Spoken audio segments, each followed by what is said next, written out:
very laudable steps in promoting education and in engaging with educators in general and media educators in particular. Media education is an emerging discipline, and we are really glad that ABP has taken the pains to organize this particular edition of Roundtable. And also, I must specifically mention here the name of Professor 𝐊𝐿𝐲 Chaudhary, who has been, I would say, the brain behind this, who is like a magnet who can attract all the media educators of the country. Now, there could not have been a more relevant topic today than what is going to be the future of media education. We have been having seminars for a long time, workshops, FDPs on the current state of affairs in media, the developments, the trends. But this is perhaps the most challenging occasion for education as such and media education in particular. Why I am saying media education in particular is because if you look at medical education, the fundamentals are not going to change. If you look at engineering, the fundamentals are not going to change. But in media education, you are going to witness a big change. We are already seeing that. What was till recently a fad, online education, has today become a necessity. We are almost all of us are engaged with our students, with our fellow faculty members, and with media educators across the country on Zoom, Cisco, WebEx, Google, Skype, and all possible platforms. And today, the biggest challenge is that media itself is facing a lot of uncertainty. What is going to happen to print media? Is India going to buck the global trend? Is online the only future? What about the future of print copies? What is going to be? We have seen a shift in audience from entertainment media to electronic media, to news media. But in terms of advertising, there is a loss. So there is a gross increase in terms of viewership. What is going to happen so far as radio is concerned? The latest BARC ratings show that there is a 32% decline so far as audio streaming platforms are concerned. Now, does it mean the end of radio because people are no more on the move and no more listening to FM radio stations? Or is it that audio platforms such as podcasts are going to be popular? What is going to be the future of media education? So we have to prepare our students for the next generation. Can we afford to have standalone courses only for print media, only for electronic media, only for online media? Now, isn't it the time for us to talk about convergence media and integrated newsroom, just not from a conceptual level, but also at a very, very practical level? We are seeing the extensive use of drones. We are seeing the extensive use of mobile journalism today by almost every channel. Now, in this scenario,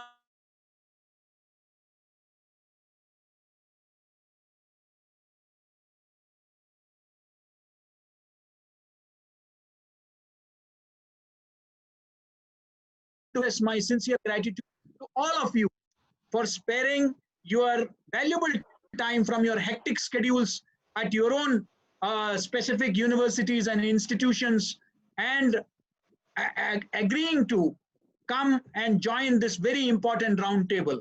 Thank you. On that note, I don't want to come between you and the audience. I'm told there are thousands of registrations which have taken place. This is perhaps one of the biggest media education related webinars in the country.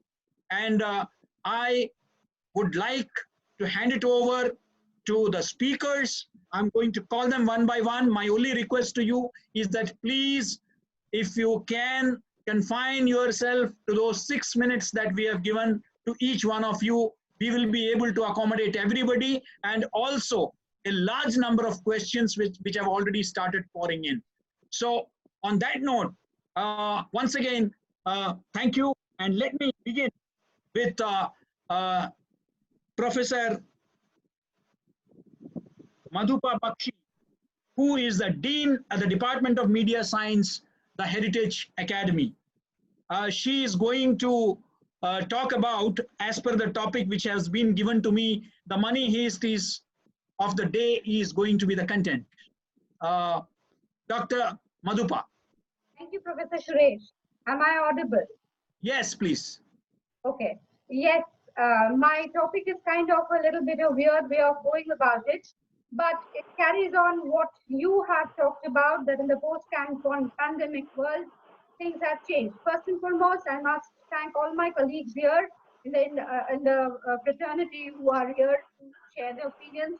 Also, a big thank you to the ABP Education group that they have been able to put forward a robust panel like this. And of course, my senior professor, 𝐾𝐲 Chaudhary, for pulling us all together.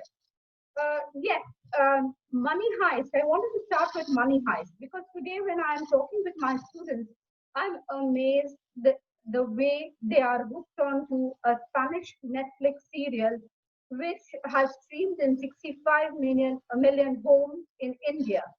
It's a Spanish serial, but the hero is a professor, and his leadership resonates with young and old. Yet he is basically a robber. Today, therefore, what I want to say is today media needs content. Amidst all the gloom, amidst all the changes that are happening, content is something which is being consumed. This professor which I'm talking about is very engaging. He has strategy, he has empathy, he has guile, and above all, a story to tell. So therefore, we need content which is like that, which can create engagement. The internet users in India have crossed 735 million, will cross 735 million by 2021. 73% of them are consuming content in Indian regional languages. India's video streaming industry is set to be valued at 11.97 crore by 2023. So therefore, a huge amount of content is being consumed online. The lockdown showed that human beings consume media in any and every way. It was our means of sustenance when all doors were closed. All roads were empty, and being social became a taboo. Yet, digital content united us, with Netflix clocking 16 million new subscribers, TikTok saw 500 million downloads, and in YouTube, Corona-related content garnered 98% views. People are thus looking for meaningful content. Content is king had been said long back by a person who was initially not related to media. It was Bill Gates who had first said that while such content would be valuable, which would reward the audience with deep and extremely up-to-date information that they can explore at will and which would have an opportunity for personal involvement. He has gone on to say that content in print would not be same as the content in the online medium and had predicted that magazines would soon see doomsday if they continued in the old format. Just imagine, this was somewhere in 1996 that he was talking about it. And today, with the pandemic, newspapers are facing that doomsday.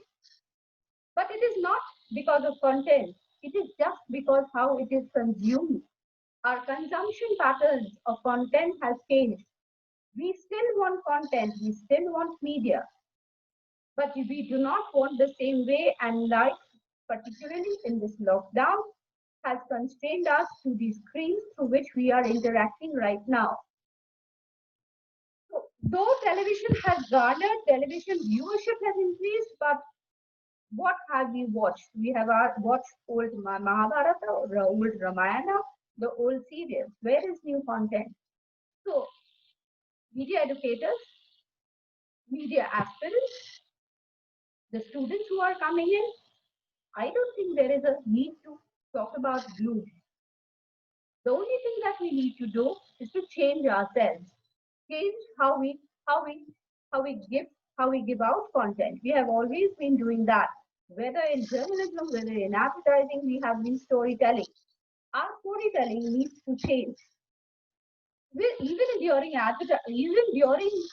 this lockdown, we had watched Amitabh Bachchan coming together with a bunch of celebrities and talking about the safety rules that we need to follow during Corona, the spirit that we need to show. So many celebrities came together. So we did produce content.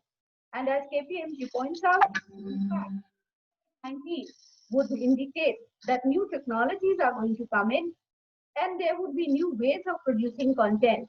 We need to be prepared for that. Amidst this bloom, while advertising did get a blow, but it was the first industry also that government allowed to perform when Bulky went out and created the first ad film, which stars Akshay Kumar and talks about how you should follow the safety norms so that we can beat COVID-19. So whether be it advertising, whether be it YouTube content, whether be it journalism, everything, everything needs to be consumed.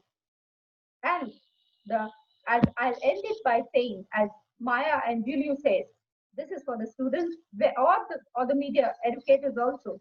When you write so that people can hear it, and it slides to the brain and goes straight to the heart. Therefore, media educators and the students, aspirants, and we will survive this pandemic. We will go forward. We will put in technologies and will create excellent content. Thank you so much, Professor Suresh. Thank you, Professor Madhupa Bakshi, for keeping it so short and sweet, which is a fundamental of news itself. And I think you have put a lot of things in a nutshell. From content will remain king to consumption patterns to the need for how the focus now has to be on creating quality content. Thank you for your valuable insights. Now let me go to Mr. Amresh Singh, co-founder of the National Academy of Media and Events.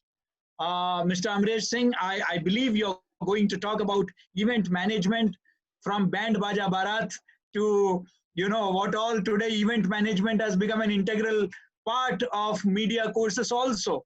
It's being taught alongside public relation, corporate communication, advertising. So I'm sure that we all look forward to, you know, a lot of inputs from your end. Over to you, Mr. Amresh Singh. Thank you.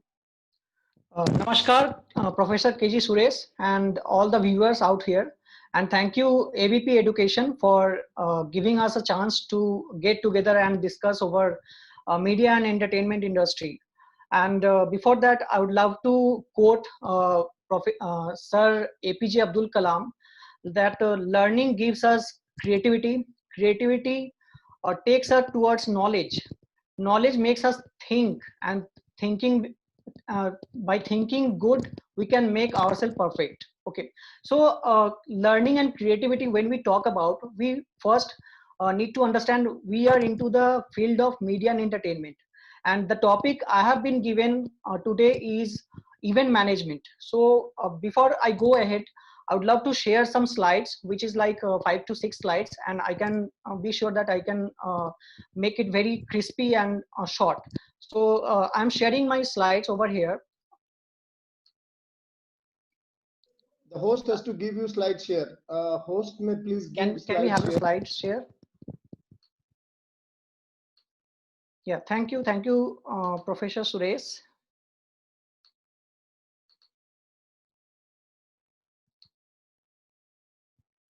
So I am not talking about only event management today, just beyond event management, because event management is a small part of media and entertainment field. Media and entertainment field a big, vast, you know, ocean, knowledge of ocean. So if you talk about event management, it's everywhere nowadays, and we know that it is now an integral part of our daily life, because whether it is education sector, whether it is corporate, whether it is sports, or any kind of small occasions, we need to have event manager to manage the entire programs, or you can say the activity. So taking one by one, I would love to understand the entire audience and the viewers, just what is event management and what a career can be out of this industry. So if I talk about event, then before 10 years, 20 years back, we knew that our relatives, our father, uncles, those used to come at our place and they used to organize the entire weddings. And gradually we also had few events in our locality. We used to manage lots of cultural programs through our you can say clubs, the community societies and all. But nowadays the things are changed. Things has changed drastically in last 15 to 20 years, and it has taken a different shape. If we talk about event management industry nowadays, it is quite a bit fastest and youngest industry altogether. It has taken a leap, like you can imagine 1 million events happens every year, whether it is a small or big, not less than 1 million. So you can count on lakhs of weddings, gigs, corporate events, exhibitions, state fairs, sports, fundraising events, award shows. You can count over events everywhere. So if I am assume, and the CAGR report by most of the auditing firm, right now the industry is not less than 25% cumulative annual growth rate. It is growing leaps and bounds year after year, and you can imagine lakhs of events. And I can say that wedding industry is the biggest event management industry, which cannot be calculated over, just you can't estimate this industry.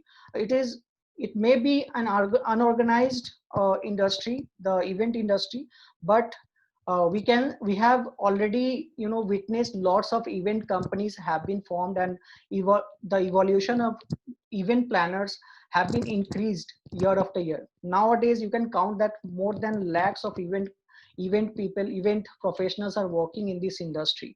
Okay, and if I talk about the opportunities in this industry, event management, you can say it's a collaboration of art, technology, commerce, anticipation, conviction, and people. Without people, we can't imagine event management. So nowadays that we have witnessed that COVID-19 and the coronavirus scenario, we have totally stopped the feeling the five senses of events. We only imagine events right now on digital platform. So if we talk about digital, a digital platform has also come forward, being a part of the event management industry. Nowadays we can see most of the events are happening on a digital platform, whether it is a Zoom, whether it is a Webex, or whether it is people's own OTT platform. So you may see that many event companies are coming up with lots of new concepts of events and organizing it on digital platform. So this is the industry where people can imagine, where people can create something new, where people can innovate something new, where people can live their passion of creativity. So this is the industry of art, technology, commerce. Anticipation means you have to take risk in this industry, so it's a fun altogether. Okay, if you want to become an into the event industry, one need to go through the cycles of events like research, planning, resource alliances, sales, marketing, production, logistic, on-site management, even the evaluation of the entire event altogether. So it's not a small cycle. One need to start with the creative planning as well as end with the post evaluation report, so that we can understand what event we have done altogether. Career, if we talk about event management career, it is becoming one of the most grasping industry career option for people, for the youngsters. Apart from fashion, apart from interior designing, apart from animation, gaming, and AI, obviously, event management has also taken a big part into the media and entertainment field. So one can easily have a good opportunity in this field. They can obviously they should have passion, they should have conviction to take this opportunity in this industry, because this is I say that this is one of the youngest and fastest growing industry right now. So after COVID and beyond, if I talk about the career option in this, so most of the institution, most of the college and universities are going online. As they are going online, so other are also following the same path. So we can see nowadays many are on digital platform, many are holding online classes. So we as an institute are also offering courses online, so that people can sit at home and can pursue the same course altogether. Even after post COVID, I think that things will become normal. We can have some government guidelines and we can have some social distancing classes. Like we can divide the classes, divide the batch in small numbers, and we can hold classes that maybe come very soon. So after that, after COVID and beyond, I think this industry is not going to stop. The way it has started, it will again take a big leap. So one can imagine a good career option out of it. And I will just say that people who are thinking that media and entertainment industry and other business are also, the economy is going down. I have a good feeling that it will again come up and it will rise once again. Thank you, Professor 𝐾𝐲 𝐿𝐵. I have Thank you, given us very thank you, small thank short you, of thank time, you for so being on time. yeah. And I think that this is the quality of a great event.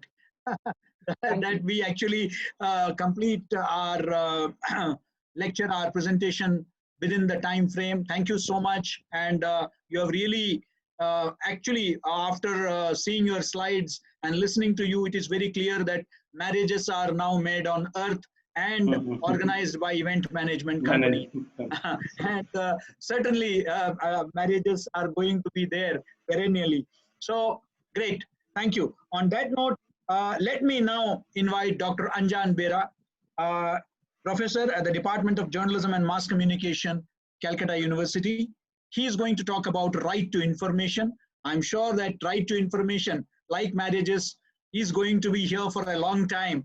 And with Corona and a lot of misinformation, a lot of allegations about suppression of facts and statistics, I think that RTI is going to come really handy for journalists in the coming days. Over to you, Dr. Bera. You are muted.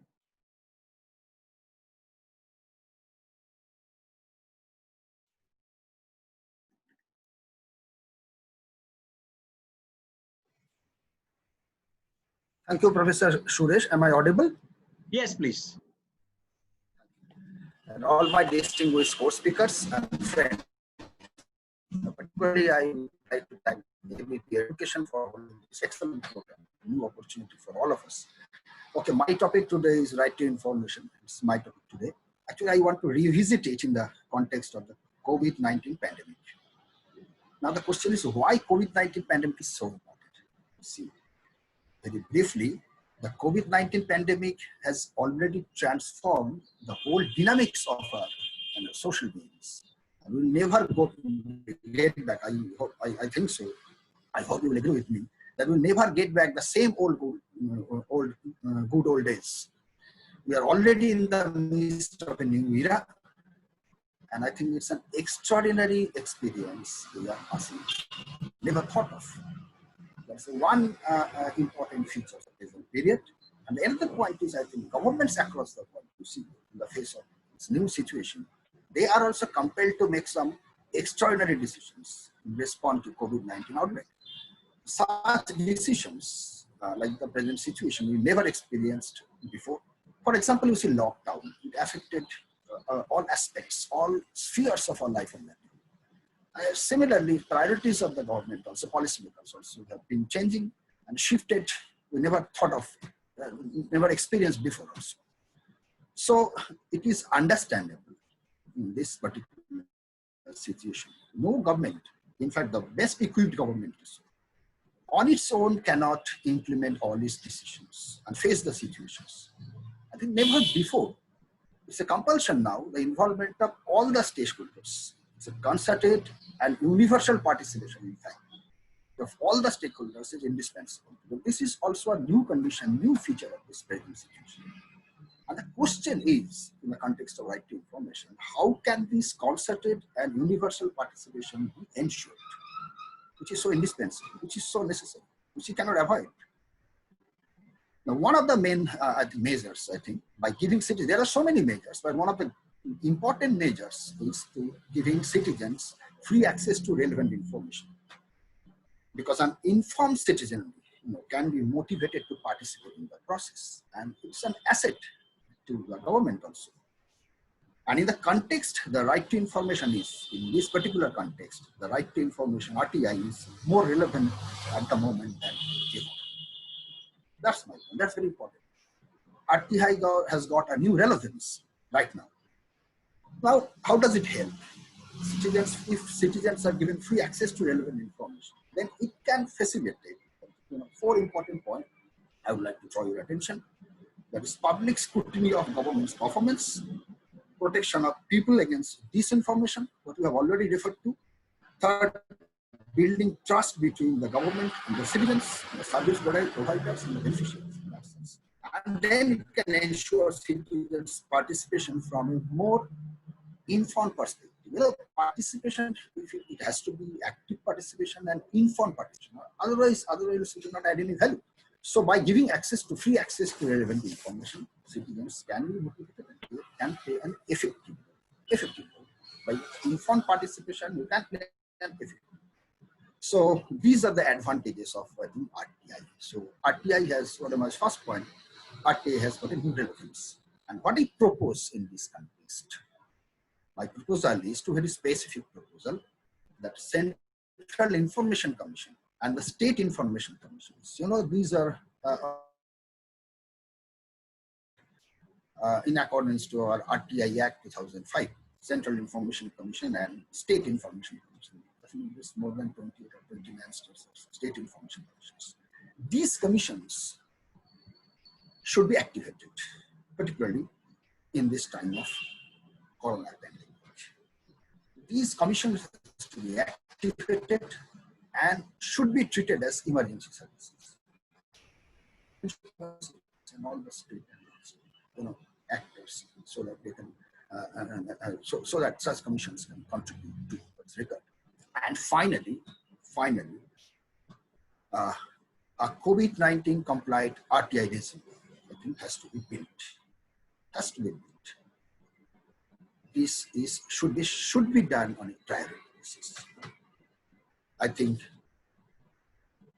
how to tackle the COVID-19 pandemic situations is extraordinary time, extraordinary experiences. This is my proposal, that RTI regime should be strengthened and expanded. And by doing so, we can create a COVID-19 compliant. And I hope and I believe we, the educators and students across the country, have enough scope to explore this new development. That is, the academic challenges and professional. Thank you.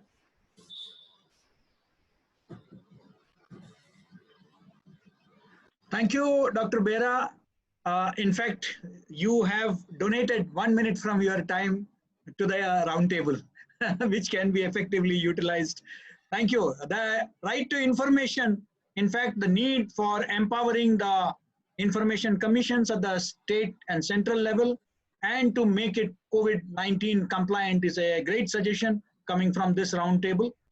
And thank you, Dr. Bera. Now, I would like to invite somebody who has actually contributed immensely to creating awareness, particularly with regard to fake news.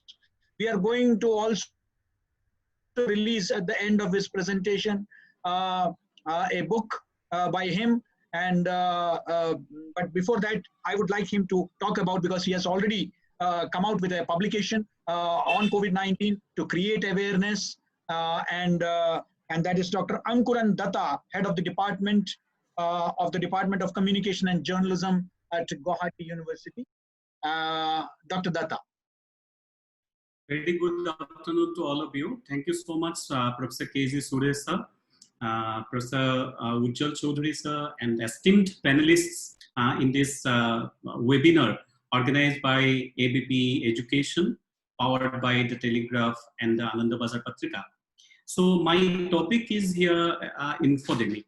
Before going to this, I would like to mention that this year is a significant for the media education in India for three major reasons. Firstly, the entire media industry, as it is already discussed by the chairperson at the beginning also, that the entire media industry is in a crisis due to the COVID-19 outbreak, and hence there is also a crisis for the media education too, since this profession is one way or the other dependent on the industry. Secondly, this is a very proud moment for all of us that this year is the centenary year for media and journalism education in the country, as the first journalism course was started in the year 1920 by Dr. N.E. Besant.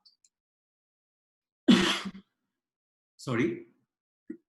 Thirdly, this year will be considered as a year of information pandemic, that is infodemic, with a sea of misinformation flooded around one particular issue, that is the novel coronavirus on the social media platforms, that never happened before. Therefore, a serious change is also required in the media education to face the current and also post-COVID era.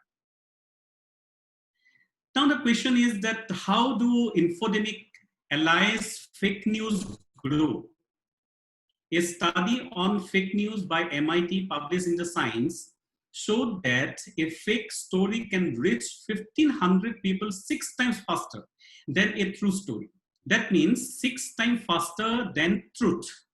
Falsehood is 70% more likely to get shared than the truth, said an analysis of 126,000 stories over the 10 years tweeted by 3 million users. That means truth is no match for fake. A study found that fake news elicited words associated with surprise and disgust, definitely more provoking than that real news elicited sadness and trust. Now, what leads to infodemic allies fake stories? This is a deliberate attempt to mislead public opinion, which is then picked up and spread amongst the like-minded people across the world to increase advertising revenues generated from increased activities, sensational headlines, and deliberately planned to get people to click and share. With the COVID-19 outbreak, information posing great risk to the global health.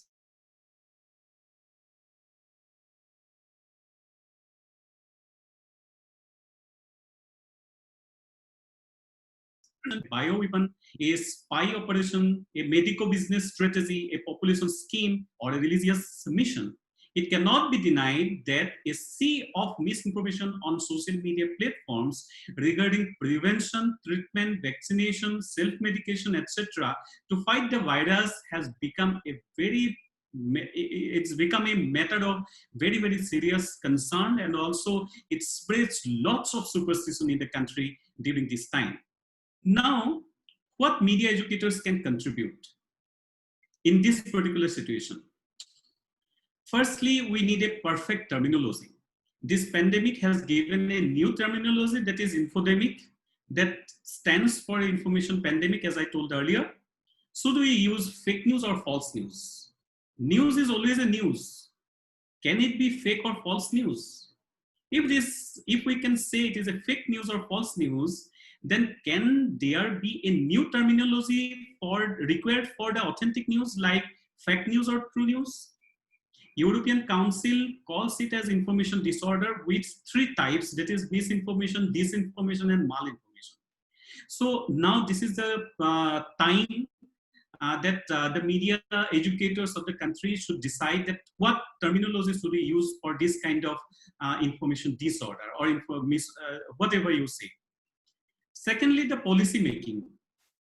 In the recent past, many countries brought separate laws to combat misinformation and fake news. As you have seen that recently in the last 2019 also, Singapore and Russia, brought their policies on to stop misinformation in those countries, and those policies are very, very strict policies.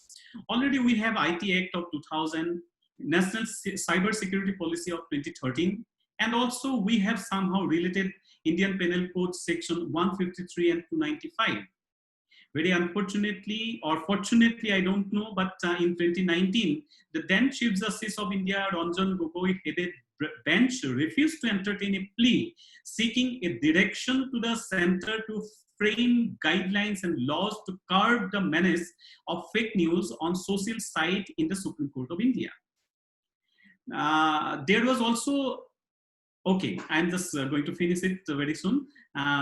So it is an issue of debate whether the country needs a separate law on misinformation or fake news or not. But can the media educators of the country take a role if it is required framing a policy in the country?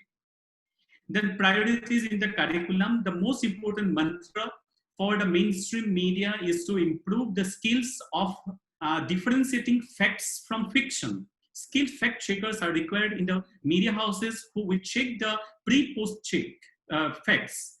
At the same time, fact checking is not spell checking. There is not dictionary style guidebook with all the facts, nor a simple software that will examine documents and flag anytime something has been misstated as facts.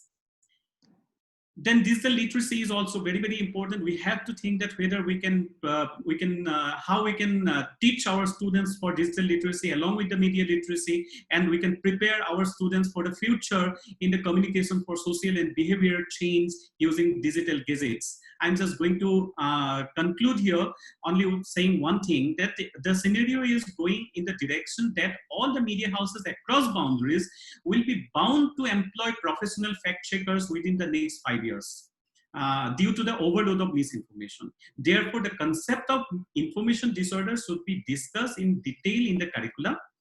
Fact-checking tool needed to be incorporated in the as the practicum, and stress also need to be given on mobile journalism and data journalism. So I would like to conclude here, but at the same time, I would like to request Professor 𝐾𝐲 𝐏𝐸 and Professor 𝐬𝐡𝐨 Chaudhary to kindly launch the break the fake tunes. That is the campaign actually we initiated from Dr. Anamika Ray Memorial Trust.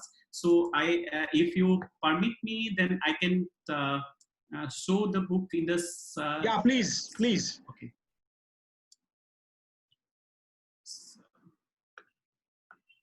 Yeah, screen share can be done if Ankuran has the front page. Screen share can be done. Ankuran, okay. Do you have the front page? Yes, sir. Yes, sir. I'm just going to yeah. Screen share and let us all clap. Yes. Let us all clap. Host, allow screen share. Yes, as the screen share is being done, let me read the preface. Yes. One paragraph. The project hashtag check the fake on hashtag COVID-19 has coincided with the month of April that started with fooling others as a celebration of April Fool's Day worldwide. The issue of fake news has been realized on the very forefront of this month that has towed the same line of converting the last 30 days, that is April, in its entirety as a fake month. It seemed that with increasing number of fake news surrounding the pandemic, each passing day is celebrated as an April Fool's Day. And from there it starts the journey of this small but honest, illustrated and attractive way of awareness campaign by the Dr. Anamika Ray Memorial Trust, a non-profit educational and research organization under the leadership of Dr. Ankuran Datto. The campaign, through two exclusive cartoon characters, protagonists, Pandemic and Infodemic, beautifully represented by their own characteristics competing with each other, revolves around the issues being circulated as misinformation. From introducing the new terminology used by the World Health Organization, which is infodemic, as equally destructible to the declaration of the outbreak of COVID-19 as pandemic, check the fake, hashtag check the fake, could easily understand the pulse of the crowd on social media by highlighting several issues later found to be false, like rumors about extension of lockdown, etc.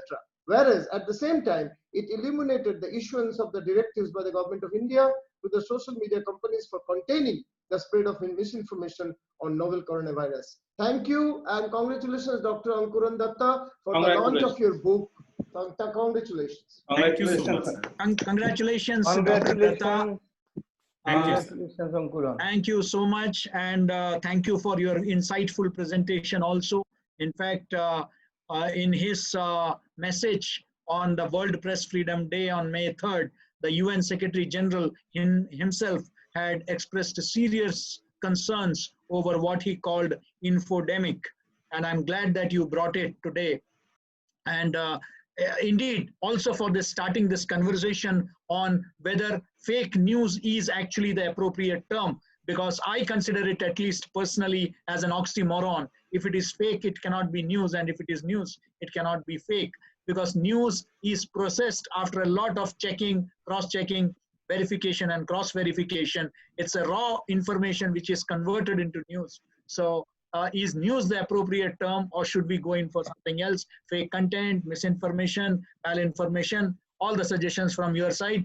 So we agreed to release the book on the condition that Dr. Ankuran Datta is going to share the PDF copy of this with all the panelists, because that's going to be very informative. Thank you, Dr. Datta, and thank you, Professor 𝐬𝐤𝐻 Chaudhary, for your initial thoughts on this. Now, may I now invite Professor Biplab Loha Chaudhary, Professor and in charge of the Center for Journalism and Mass Communication, Vishwa Bharati, Shanti Niketan. Professor Chaudhary, are you there?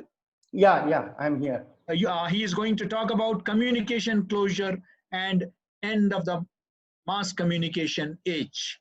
Professor Biplab Loha Chaudhary. Yes, thank you, Professor Suresh, Dr. 𝐬𝐤𝐻, and all my friends and who are in audience. My topic starts with communication closure. I would make 3 propositions in my short interaction. Before that, let me tell what is communication closure. In the evolution of communication, its gadgets, its different ways, types of communication, we have found that the unsatiable thirst of human being to break all the limitations has in fact been the stimulus for communication to improve further and further.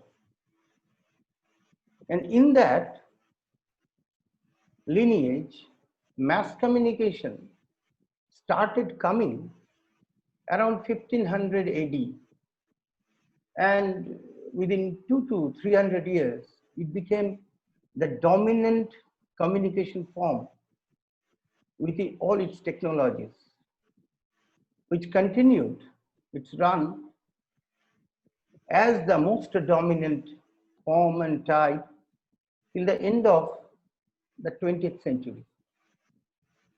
Now, why I tell the death of mass communication, that mass communication age is coming to an end.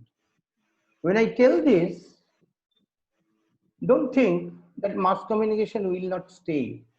Well, we have seen even during the mass communication age, folk communication was there, interpersonal communication is of course there, group communication is there, but the predominance of that was not there. Now, starting from mass communication, the technology has mediated communication further, and in that series, if we look into from the beginning of the 21st century, it is a completely different communication relationship emerging based on what sort of communication closure by breaking the limitation of very limited feedback, the limitation of just being fed by others and being fooled. So we are going towards communication closure. And in what way? Let us look into mass communication from 2 binaries. One is center-periphery binary, in which the producer, he decides what sort of message should be done, what sort of feed should be given, And he, of course, gets some feedback, but on the basis of that, he cannot improve. He cannot improve his current feed. He can only improve his next feed because it was time bound and space bound. This is a limitation. The second binary is the homogeneity, heterogeneity of the people to whom we address in communication. So that was completely heterogeneous mass to whom the communication was done. And still our televisions do that. The newspaper do that, radio do that. And through research, we try to improve our programming. But if we look into surreptitiously, but very steadily, the age of mass self-communication has arrived. In our search for full communication experience, if we look into the communication traits that mass self-communication, the new media communication, the digital mode gives us, we'll be able to understand this. Number one is interactivity. We are going towards interactivity to a very, very great extent, which mass communication can give us. Let us really understand those reality shows are not the shows of only one media. Reality shows make use of mobile phone also, one media, and also the television. So that should not be considered as television's own program only. Second is the multimediality. The third aspect is the teleaction. And there are many more, the archival capacity, the memory, etc., etc. So we are basically going from an age of mass communication to the age of mass self-communication. And we, as communication educators, we need to not only reflect, make it the main thread of our communication courses. And I would also propose that in our country, the courses should be renamed from mass communication and journalism to communication courses. Already Pune University, Vishwabharati, Hyderabad, they have done it. And if you look into their feast, you'd find it is much more than the others. Now, the other aspect is journalism day by day is going down. Professor Chaudhary, please wind up. Yeah. Journalism day by day is going down in its scope as job. How the new revenue model will come, this future will decide. But our students will go more into other industries within the communication. So we need to also look into what should be our next thrust. Thank you. Thank you, Professor Chaudhary. I know I'm going to be the villain of this piece today. No, it's fine, it's fine, it's fine. I would have loved to listen to, all of you, esteemed faculty members talking on such enlightened topics. And thank you, Professor Chaudhary. I think the success of any conference is that it throws up new ideas, whether one may agree or one may disagree. But that it gives you thought-provoking ideas. And today you have talked about, mass self-communication. It's a new concept that you have given.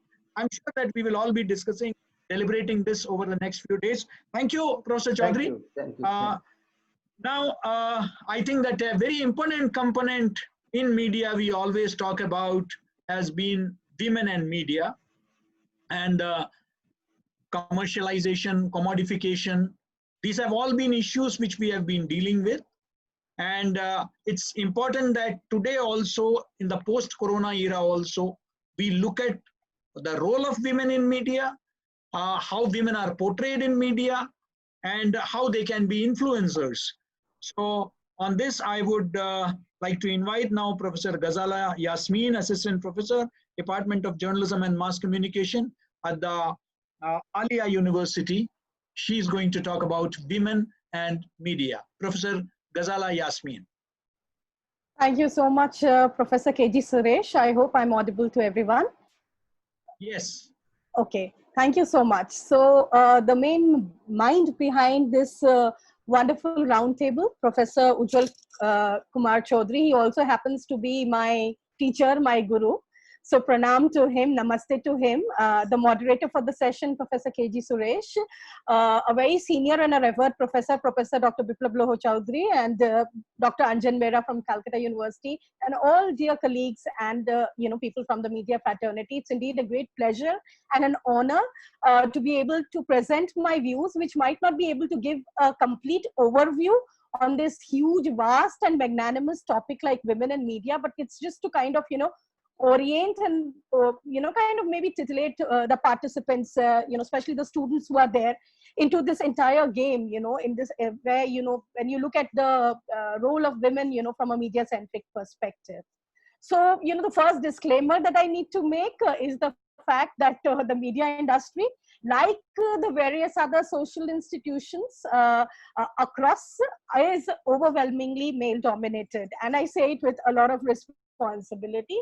And another question, people might question as to what is wrong with it. If it's male dominated, what is the problem? Well, when we talk about the 21st century, when we're talking about, post-COVID, when we talk about alternative journalism, mobile journalism opportunities, and just about everything which gives you the power to democratically raise your voice and concerns, and to talk about, the diverse experience, then it becomes very important. In fact, it becomes incumbent that there is a diversity of voices, there is a diversity of role that women play, especially in media.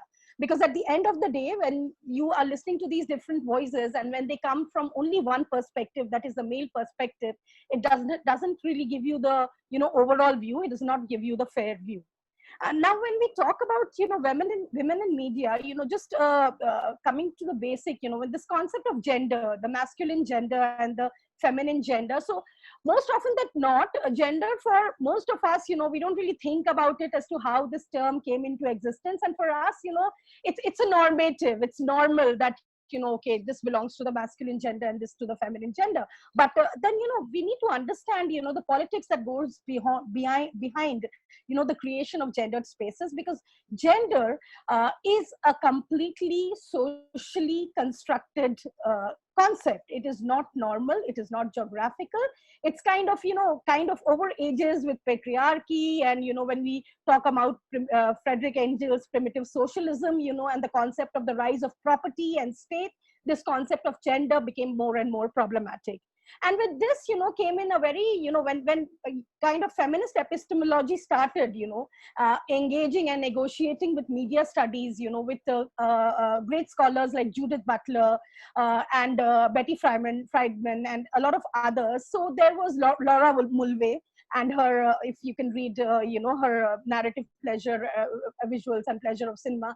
So all of them kind of, talked about this problematic when you're looking at a woman only as a body, so the body is a marker. You don't talk about her mental faculties, you don't talk about her intellect. It's only, the body which becomes the premise of the entire negotiation that you have with women. And that has created a kind of a very entrenched problematic all across. So if you look at women in advertising, if you look at women in cinema, if you look at women in journalists, when you look at women in, in positions of creating content for media, there is a huge lopsidedness. So you start with, Viacom, which has, around only 2 women members out of its entire board of 11 members, to Fox News International, which has just 1 person. And there are other, news production sites and houses and media production agencies where you do not have, women in leadership positions. And when you don't have women in leadership positions, you lack that diversity of voice. Professor K.G. Suresh, I'd like to just share my screen and show an advertisement and kind of wrap it up all there, because I don't know how much time I have. It's a 1.5-minute advertisement. So can I please share my screen? Yeah, if the host can please give permission. Yeah, thank you.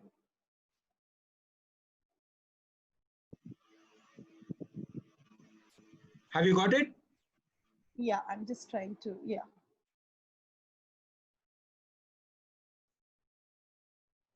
So can everybody see my screen? Not now. Okay. So I guess I haven't got the, I would request the organizers to please. You have to share screen. You have to share. I have done that. Yeah, can the host please share, give her the permission to share screen? The host has to give the permission. Can everybody see my screen now? No, Professor Ghazala. Okay. So I have already shared the screen from my end. So I don't know what is the.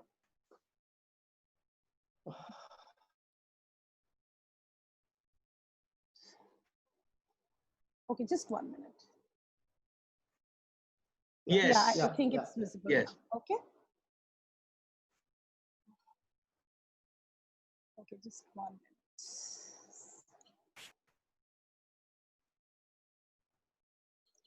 Yeah.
Okay, so just to end it there, so in media, we talk about semiotics, we talk about codes, we talk about symbols and signifiers. So just a small explanation that this is a kind of an emergent code where we are trying to, of course, break, the dominant stereotypes that is there. But you see, just 1 minute. Professor Ghazala, you please, you may wind up please after this. Yeah, just 1 second. Okay, I don't know.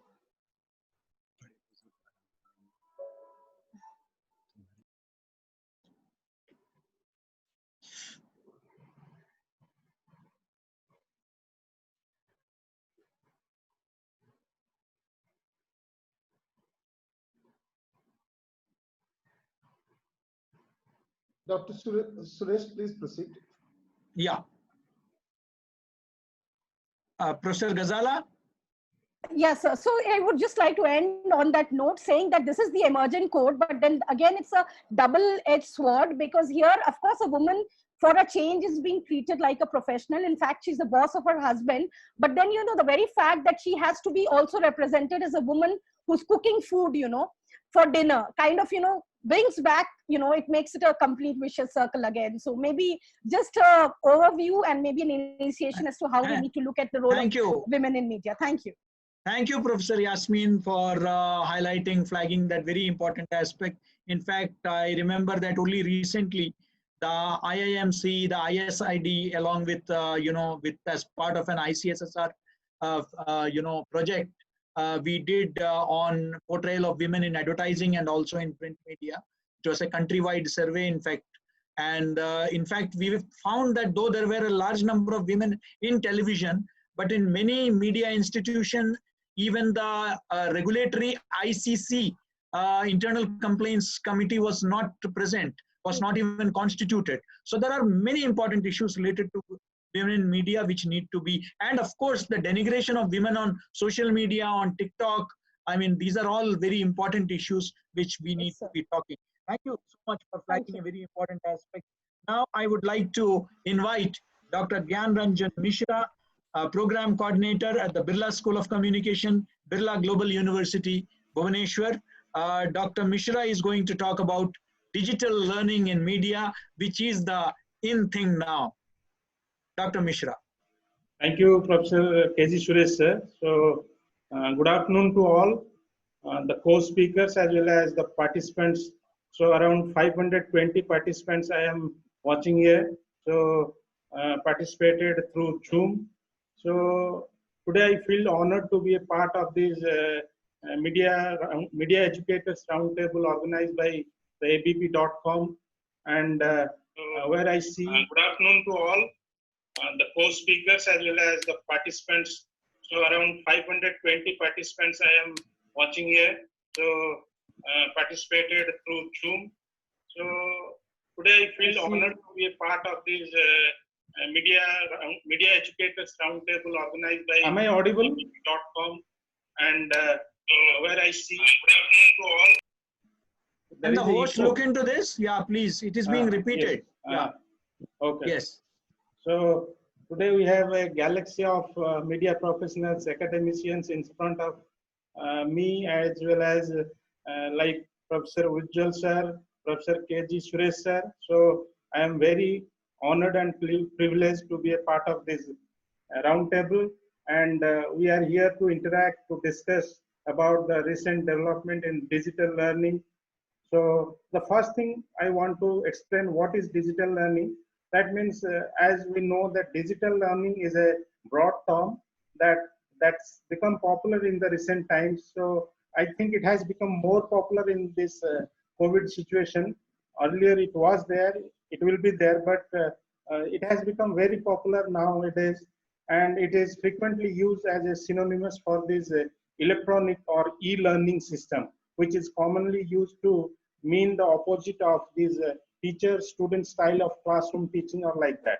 So like that transmissive learning methods. So if we remember, pre-COVID situation, we are not very familiar with this Google, Zoom meeting, all these things. Even like it was like a coronavirus which came out of the wet market in the month of September 2019 in Wuhan. So it was like now we are familiar with Corona and all these digital platforms like Zoom, Google Meet, all these things. So again, digital learning can be also defined like it is learning using the electronic media.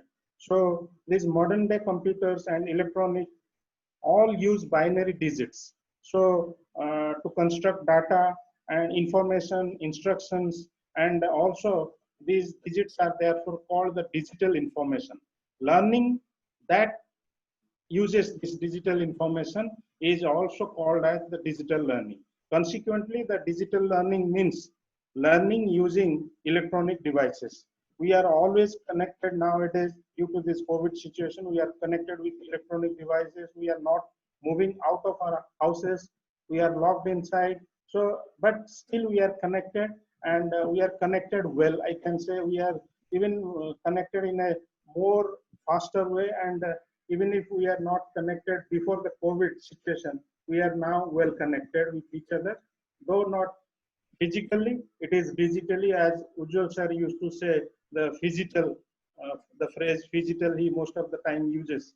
So the another most important thing is when we talk about this digital learning in media or any other field also, we can say like we have converted the crisis into an opportunity, like it is famously said. One should never waste a crisis.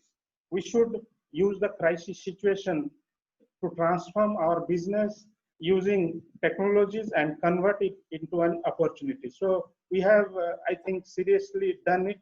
And I believe before the COVID situation, when we are moving, we are out of our houses, the campuses are flooded with students. We are not able to organize such number of webinars or seminars, whatever it may be. We could not give as much as the resources, resources in the sense, as we say, persons who are physically at a distance from us, we could not get them in our campus. But now we can connect with them and we can connect our students with them. So the lockdown situation, or what we can say crisis situation, has also converted it into an opportunity. The COVID-19 crisis has created an opportunity where we all got the scope to know each other and share our experiences, our thoughts, and we are well connected digitally for months. So webinars are on the line, and from primary schools to universities, all are involved in this online education system. Even the HRD minister recently, he addressed the students. He also tried to promote this educational, online educational or digital education system, learning system, so that though we are fighting the COVID-19 situation, the pandemic, we are not lagging behind in our achievements, like in the field of education and in other areas. So if we say digital learning, from medical science to media sciences, the teaching fraternity is connected well digitally throughout this crisis. And we can now understand that digital is the future. Obviously, when we organize a seminar earlier, we used to wait for a person to get a suitable time from him. But now it is possible that when we are connected digitally, it is faster, it is cheaper, and in every way it is more comfortable than the earlier situation to get connected with people. So today we also saw the live folk performance by that Adamas University webinar series, and it was also, I think, one of the most pleasant things, and people cannot believe earlier that we can see live telecast of all these things through a COVID situation, but it has happened, and the media educators, along with others, are also using the digital platforms the most. The professors who have served handwritten notes for decades have also gone digital. It is one of my personal experiences. I remember when we were students, we used to get the hand notes from our professors. Even sometimes they dictate the notes in the classrooms. We used to get in a queue in the for xerox of the study materials. So those days are gone. Even we see that our students are now just having their mobile phones or laptops, or they are getting the study materials in a digital form. So even when we think about this crisis situation, during this COVID-19 situation, we have also done our each and every work, like we have taken the classes, we have conducted the examinations, we have conducted the viva, even evaluated the papers. So everything is going smoothly, except that we are not physically in touch with the students. They are away 1,000 kilometers away from us. So I just want to put another things. We at Birla Global University, we have an internet radio station, and though our students are out of the campus, they could not come to the studio, but we are having our programs in regular interval. Yesterday, we have also World Environment Day program. So the students away from the campus. Dr. Mishra, please conclude. Yes, yes, sir. So 1 minute. So we have done it in a simple and faster manner due to these digital platforms. So when we talk about these digital platforms, the digital learning system, it has made things more easier, more faster, and we will be, after COVID situation also, we will be using these digital platforms and making the education or the learning system more faster and more cheaper. But obviously we like that, we wish that our students should be back in the campus. With this, I conclude my presentation, and again, I pay my deep gratitude to abpeducation.com for organizing such a wonderful event. Special thanks to Professor 𝐬𝐿 𝐏𝐸𝐬𝐬 sir and Professor 𝐬𝐶𝐻 𝐲 𝐏𝐸𝐬𝐬𝐢𝐨 sir. and Team ABP. Thank you. Thank you, Dr. Gyan Ranjan Mishra ji. In fact, it was very Gyan Vardhak, I must say. Thank you, sir. Very informative and about the challenges of digital education. But as you rightly said it, we are all looking forward to our students being back in the campus, because while media education to some extent can be online, but media, if they sit at home, then there will be a problem. They have to be out there in the fields, whether it is Amphan, whether it is Nisarga, or whether it is COVID. Our journalists have to be at the forefront. On that note, let me now invite Dr. Manali Bhattacharya. I already see her. Dr. Manali Bhattacharya is a professor in charge of mass communication department at the St. Xavier's University. She's going to talk about teaching communication through online platform, a new challenge. I'm sure that she's going to bring forth new dimensions and new aspects. Over to you, Dr. Manali Bhattacharya. Thank you, sir. Am I audible? Yes. Thank you, sir, and a very good evening to all of you present here, and also the audiences who are listening to us with the help of digital media. Thank you, ABP Education, for organizing this event. Thank you, 𝐤𝐶 sir, for giving me the opportunity to become one of the panelists and share my opinion. 24th March 2020 is a date which we all are going to remember for years. I mean, it will be in our memories because from that day, unprecedented lockdown started in India. So all our hustles and bustles of busy life suddenly came to a halt. The universities, schools, and colleges are empty. Trust me, when I went to my university on 25th of March, I was so shocked. The entire university was silent. There were nothing. There were no students. I mean, we were feeling so lost. But then, can we stop sharing education? Can we stop sharing knowledge? We can't. So there is a shift. There is a shift from offline teaching to online teaching. Yes, it is a very challenging job. Yes, it is a very challenging role because online teaching, no, I'm not saying that online teaching was not there before 24th of March. It was there, but it was sitting somewhere in the middle row of a crowded bus. And after this lockdown, it took the driving seat. And everybody, like from the pre-primary to PhD level, we are sharing knowledge and education with the help of the online platforms. Whether it is Zoom, whether it is WebEx, whether it is Google Classrooms, we are using all this kind of tools to engage our students. Very often I hear these questions, can we teach communication through online mode? Can we actually offline mode and online mode, how much it is practical, how much effective it is, etc., etc. Firstly, please don't compare online teaching with offline teaching. Because these are completely two separate areas and two separate modes. Offline mode has its own advantages and disadvantages. Similarly, online mode has its own advantages and disadvantages. Let's say physical classroom for the time being is off. We cannot have a physical classroom right now. So what we are doing is we are opting for virtual classrooms with the help of Google Classroom. Google Classroom gives us an opportunity to schedule our classes exactly as per a lesson plan. You can upload your study materials, your presentations, you can upload video link, film links, along with the proper explanations. And at the end of every session, you can actually put some assignments, you can put some quizzes, you can put time-bound examinations. And you can ask your students or the learners to send those things.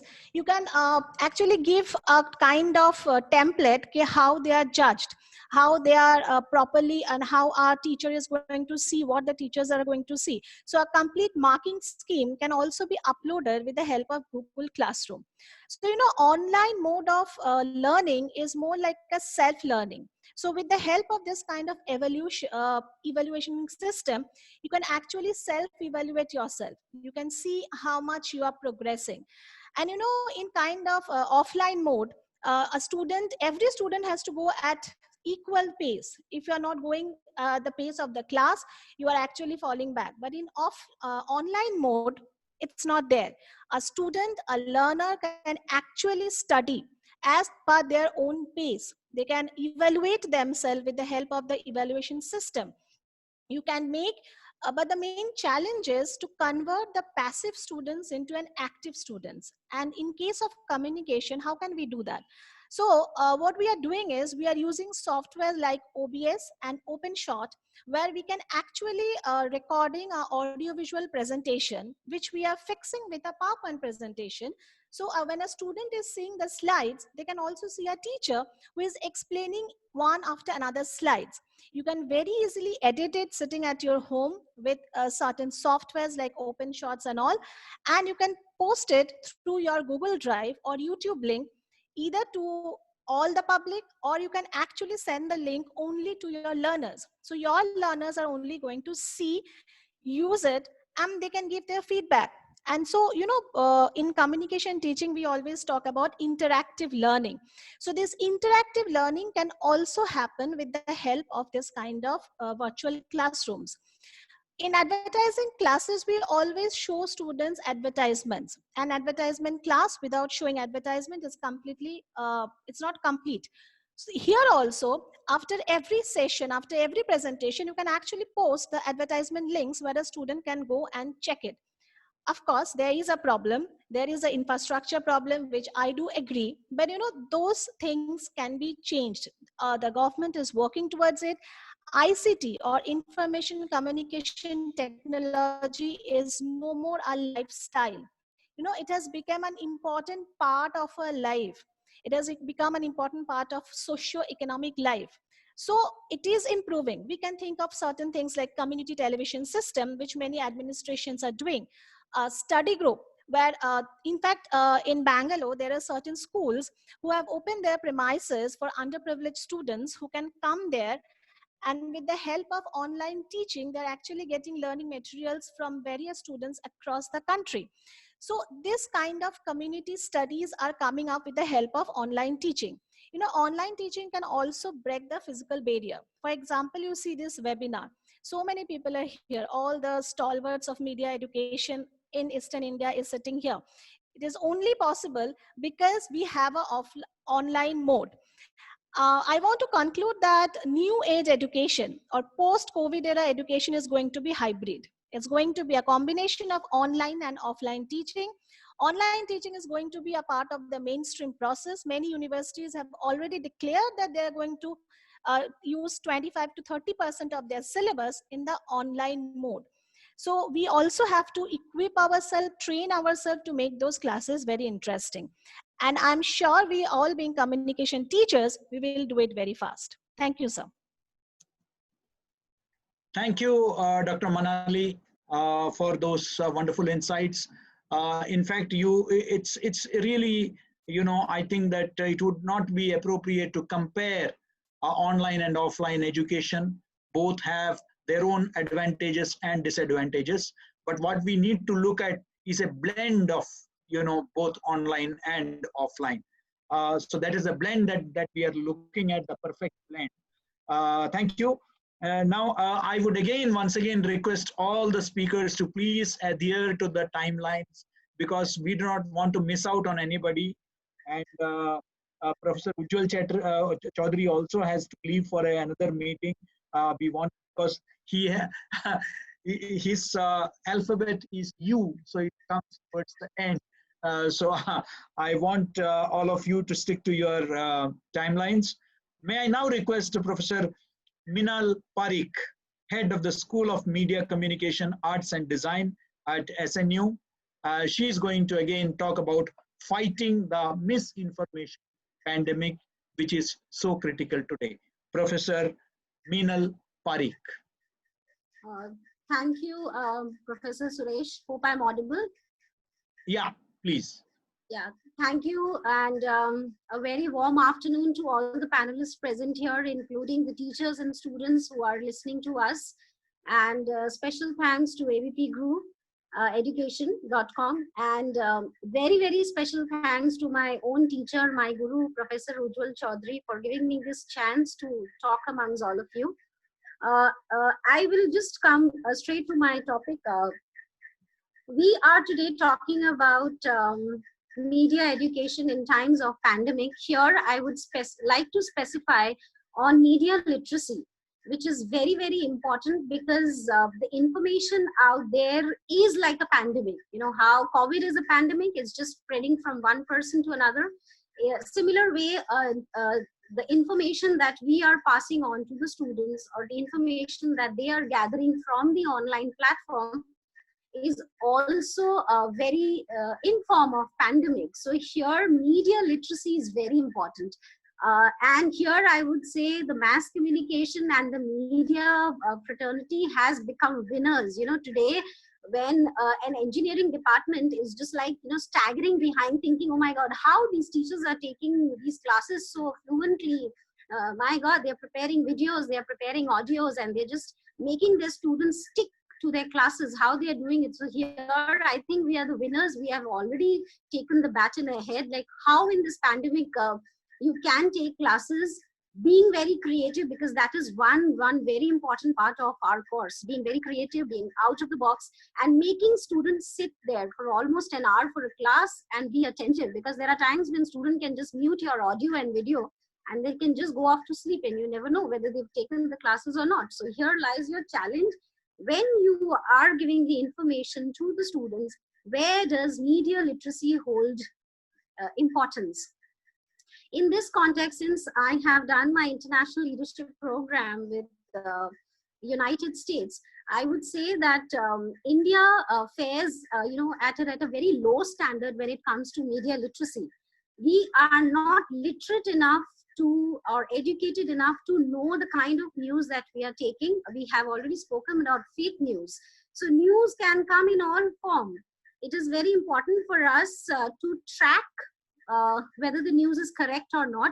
So in that way, it is very important for students to know which are the methods.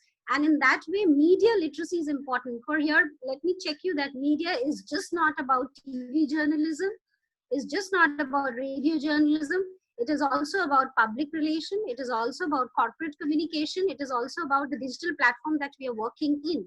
So it is very, very important that initial level, when the students are actually getting directly, they come in contact with this course, it is very important that first they need to know that how to be literate enough to grab these information. And now today in this pandemic, where every information is available, we just share the link without even knowing the content of the link.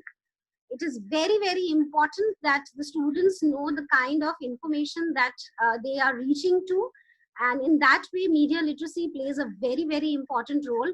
When I was in US in this program, I found that a 5-year-old kid was with a tab in his class in probably a Montessori section, and there they had media literacy class. So it is, and now we see what America is going through, when media literacy has been taught to them from the standard where they are 5-year-old in media literacy. We need to work very hard on that. And in this context, very surprisingly, Philippines, which is a very, very small country, they are high on media literacy, and their education level is therefore, in this time of pandemic, the kind of information that they are getting is absolutely foolproof. And the students, what they write, what they get are filtered. So we have to filter, which is a very, very important part of media literacy. And let's just not talk about the kind of news that we get, the kind of news that we hear from TV channels. And let's just not go into the mudslinking where saying that what information we are getting is wrong or what information we are getting is right. First of all, let's set standards where the students know, where people know that the information that I'm getting is correct or not. For that, media literacy is very, very important to grab the right kind of information. So that is one step that I have taken in my university. And I've included a paper on media literacy with the collaboration of University of California. And trust me, there were moments where the students were at awe, thinking that, okay, this information that was passed on to us was not correct. They did not believe it.